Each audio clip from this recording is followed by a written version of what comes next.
এই বইটা খোলার কিন্তু বিশেষ একটা সময় আছে। রাত 1টার দিকে খুললে হবে? রাত 1টার আধারকে যদি আপনার আপন মনে হয় তাহলে রাত 1টাই ঠিক আছে। আমি কার্বন ডাই অক্সাইডের মধ্যে বসবাস করি, আর আপনি হলেন অক্সিজেনের মতো।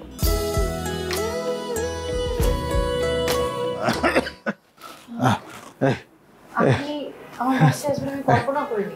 বাবা দেখো কি স্যার আসছে। এই স্যারের বসতে দে, চেয়ার লই আয়। চেয়ার আনতে হবে না, আমি বসছি, আপনি অস্থির হবেন না।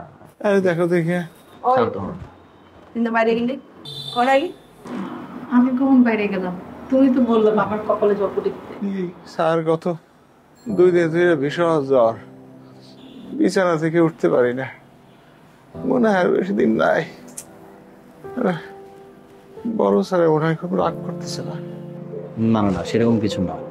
আপনি 2 দিন ধরে অফিসে আসছেন না, তাই স্যার বললো আপনার একটু খোঁজ নিতে, আর আমি যেহেতু বাসা চিনি তাই চলে এলাম। কিন্তু এসে তো দেখি আপনার অবস্থা আসলে অনেক খারাপ। না, আমি শুধু একদিন মনে হয় লাগবে সারতে না। আচ্ছা ওই যে 2 দিন যে গেল না, হাজিরা পাইবো তো? হ্যাঁ আমি কইছিলাম সামান্য একটু জ্বর, গেলে অসুবিধা কি? কত না, 2 দিনের মধ্যে কাটবে না, আমি ব্যবস্থা করছি, আপনি চিন্তা করবেন না। আপনি চা খাবেন তো না?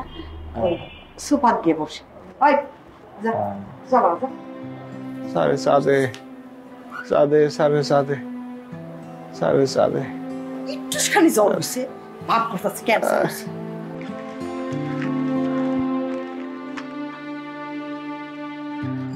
আমি কিন্তু শুধু তোমার বাবাকে দেখতে আসিনি, তোমাকে উপহারটা দিতে এসেছি। আমার জন্য?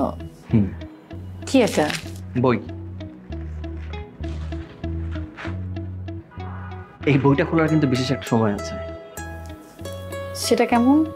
এই ধরুন চারিদিক যখন নীরব হয়, নিজের বলতে কেবল শান্ত নীরব একাকিত্ব, আর আপনি ঠিক তখন। রাত 1টার দিকে খুললে হবে নাকি আরো রাত লাগবে? রাত 1টার আধারকে যদি আপনার আপন মনে হয় তাহলে রাত 1টাই ঠিক আছে। আমি আসি। আপনি মানুষটা ভীষণ আলাদা। এই আলাদা ব্যাপারটা কেমন যেন একটা গ্লুর মতো, যে কোনো কিছুকেই সহজ আটকে ফেলতে পারে। কিভাবে বুঝলে? এই যে আমি খুব সহজভাবে কথা বলছি, কোনো বিব্রত বোধ হচ্ছে না, এভাবেই বুঝতে পারলাম। আসি। আচ্ছা, আমরা কি চাইলে আবার দেখা করতে পারবো? পারবেন। আমি কার্বন ডাই অক্সাইডের মধ্যে বসবাস করি, আর আপনি হলেন অক্সিজেনের মতো। অক্সিজেনের তো দরকার হয়। আসি।